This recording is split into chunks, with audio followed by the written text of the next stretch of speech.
Bonsoir à tous, comme tout le lundi, c'est un plaisir de vous retrouver dans ce journal des sports. Tout de suite, voici les principales articulations.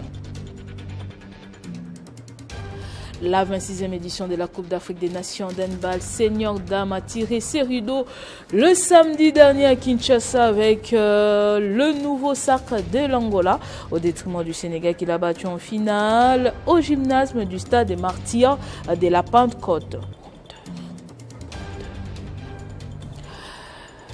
Et en football, Ligue des champions de la CAF, la deuxième journée se jouait ce week-end.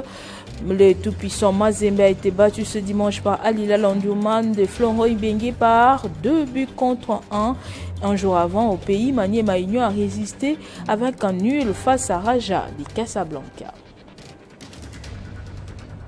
Encore une fois, bonsoir et merci de nous rejoindre pour parler sport. On commence avec le handball et la Coupe d'Afrique des Nations senior dames qui a tiré ce rideau depuis le week-end dernier au stade de Martyrs de la Pentecôte, précisément dans ce beau gymnase.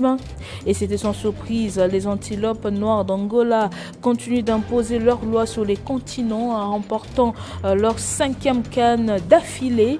Samedi, les Palancaches nègres se sont facilement débarrassés des Lions du Sénégal en finale par 27-28 pour s'adjuger leur 16e titre.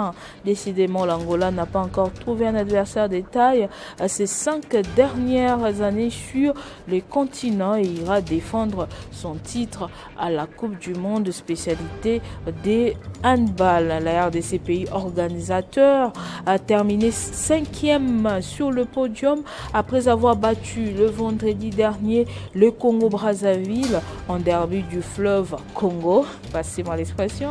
Et dans l'ensemble, le Congo a réussi le pari de l'organisation de cette Coupe d'Afrique des Nations de handball. Quoi de plus normal de réjouir la Confédération africaine de handball, et ce mot du président de la Confédération africaine de handball en témoigne. On l'écoute. Je crois que pour une fois, je vais déroger à la règle.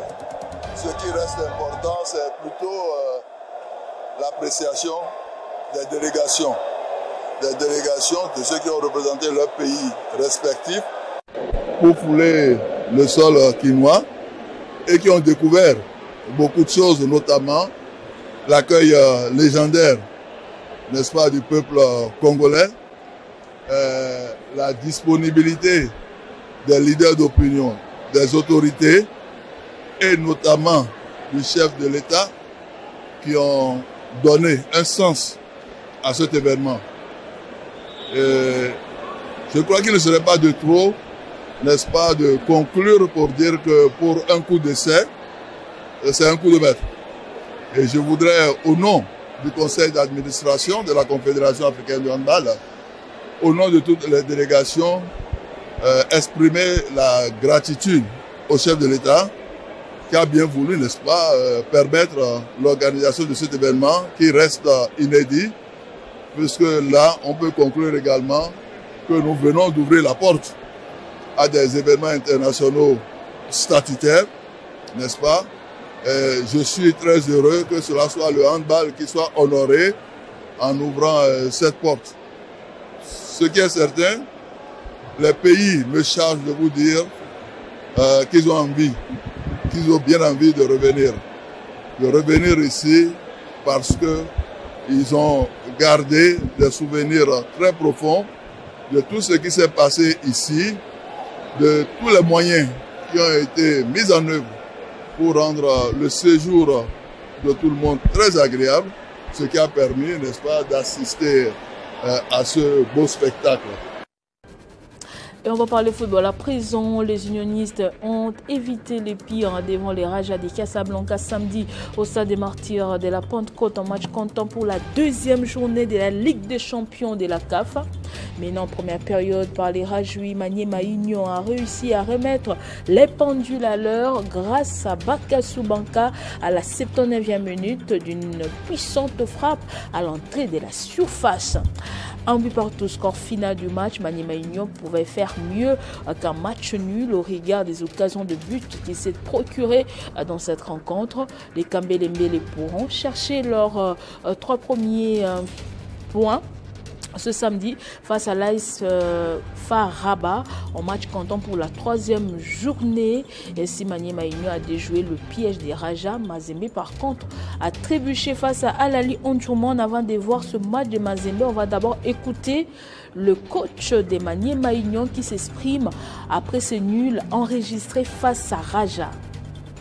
On espérait gagner ce match, mais sur une balle de contre-attaque, Raja a ouvert le score. Manque de concentration en repli défensif. Ils ont bien joué le coup, ils ont marqué tout de suite. Mais néanmoins, on a toujours continué à contrôler le match, on a joué notre football. Mais malheureusement, on n'a pas pu revenir à temps pour essayer de basculer, marquer une deuxième bonne chance. Mais moi, je félicite toujours mes joueurs. Sous le soleil, ils ont tout donné. Ils ont presque dominé le match. On a créé beaucoup d'occasions, je ne sais pas combien, mais bon, on va les analyser calmement le soir et pour voir qu'est-ce qui n'a pas été. Mais d'emblée, comme ça, je vois qu'on a un petit problème de finition. Et voilà, on s'est créé beaucoup d'occasions à chaque match, mais on marque peu. On a du pain sur la planche, il faut travailler prochainement pour faire mieux. On a des adversaires coriaces, je l'ai dit hier encore, et je le répète encore aujourd'hui, que rien ne sera facile pour nous. On est considérés comme des petits poussins. Nous, on va aller à chaque match, on va aller vraiment les défier, regarder droit dans les yeux.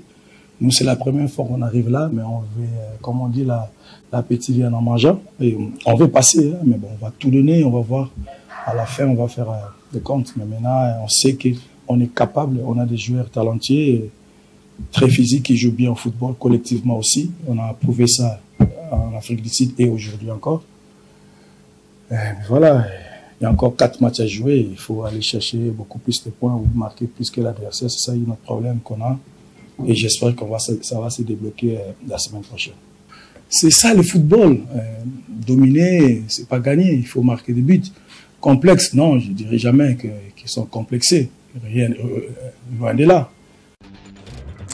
Et voilà, si Maniema Union a résisté, ça n'a pas été le cas pour Mazembe qui a été battu hier par Al Hilal Omdurman de Florent Ibenge Ikwangé.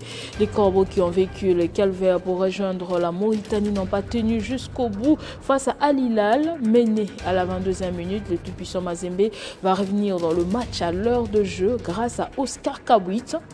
Et c'est au temps additionnel que la défense des Mazembe va baisser de garde et encaisser un deuxième but. 2-1.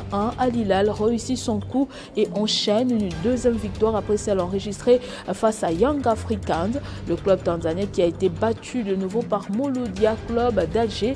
Et lors de la 3e journée, Yanga va se déplacer sur la pelouse des Mazembe. Même chose pour Al Hilal qui sera reçu par Mouloudia le samedi prochain.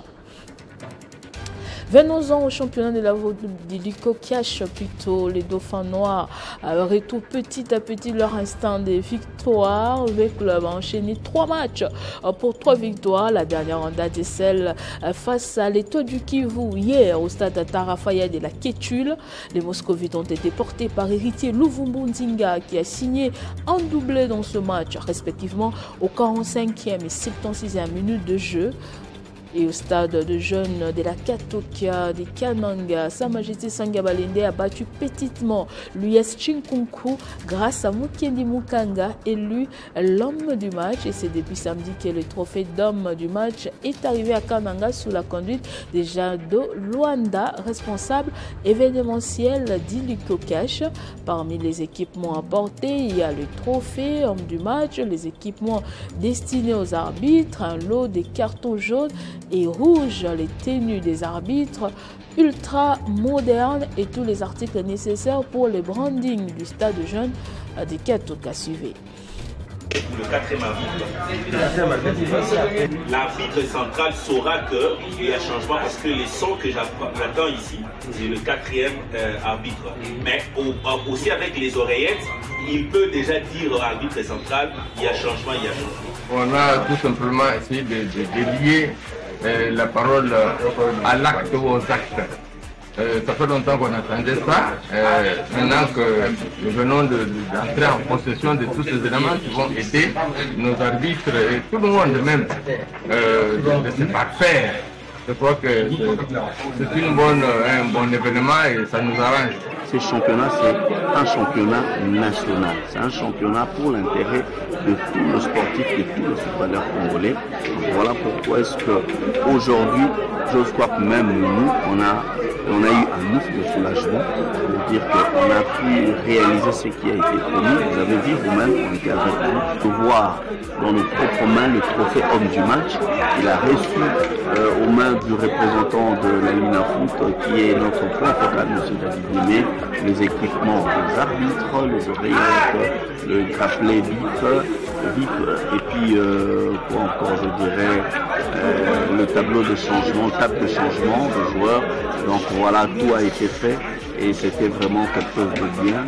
Et tout le monde est sorti avec sourire dans notre réunion.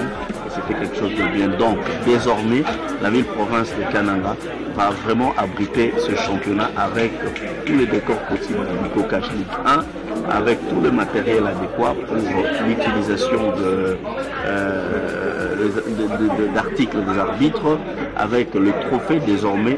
Les hommes du match pourront maintenant bénéficier de leur trophée, comme on a toujours fait dans différentes provinces depuis Kinshasa, comme arrivé jusqu'ici. Licocash, le porte-monnaie du football congolais.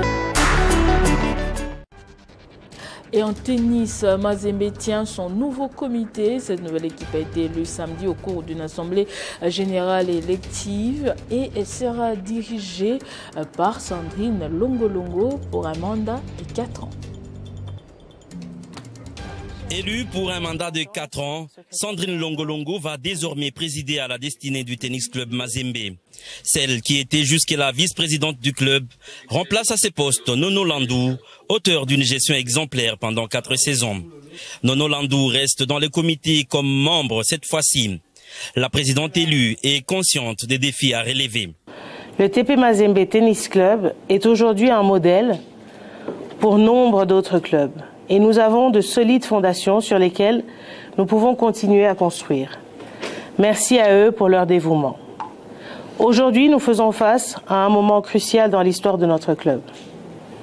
En tant que présidente, ma mission est de poursuivre cette dynamique de réussite, de renforcer notre cohésion et de faire évoluer le club en tenant compte de l'évolution du tennis moderne et des besoins de chacun de nos membres. Ces assises supervisées par l'entente des tennis de Lubumbashi étaient également une occasion de faire un bilan des 4 saisons du comité sortant. Des différents rapports lus, il ressort que ce bilan est plus que satisfaisant au regard des résultats enregistrés par Mazembe Tennis, auréolé par les titres de champion de la Ligue provinciale. Pour la saison sportive 2022-2023, c'est une somme de $22 000 américains qui a été déboursée pour les activités du club, d'où les remerciements du président sortant Nono Landou à l'endroit de tout son comité, du staff technique et des athlètes par visioconférence. L'actuel comité installé par le représentant du chef de service urbain des sports et loisirs s'engage à faire rayonner haut l'étendard de Mazembe Tennis, ce dans la vision du chairman Moïse Katumbi Chapoué, patron de la famille Mazembe. Et bien on va reparler à football, cette fois-ci à l'international. On commence en France où le Paris Saint-Germain, les Blues ont renversé hier les Spurs des Tottenham par 4-3. Arsenal rétrograde en 3e position après avoir été accroché par Fulham, un but partout. Et pendant ce temps, Manchester City caracole en 4e place. Les Sky Blues ne retrouvent pas la formule des victoires. Ils ont limité les dégâts. Samedi Fast est en tête du classement avec 33 points. Les barres de 3-1. Dimiko, Barella et Thuram sont les artisans de ce beau succès. Et dans d'autres matchs, Naples s'est incliné devant Lazio. La Roma a laminé Lecce par 4-1. La Juventus de Turin a été accrochée par Bologne. 2 buts partout était donc le score. En Liga, pour boucler la boucle, le FC Barcelone a été tenu. Quelques heures plus tard, le Real Madrid a dompté Girone sur sa pelouse grâce aux réalisations de Jude Bellingham, Arda Güler et Kylian Mbappé. Au classement, Barcelone est premier avec 38 points après 17 matchs joués et le Real Madrid deuxième avec 36 unités après 16 matchs disputés. Demain, le merengue sera reçu par Atalanta, match comptant pour la 6e journée de la Ligue des champions de l'UEFA. Et ça n'est complètement fini pour ce journal des sports. Merci à vous de nous avoir suivis des partout.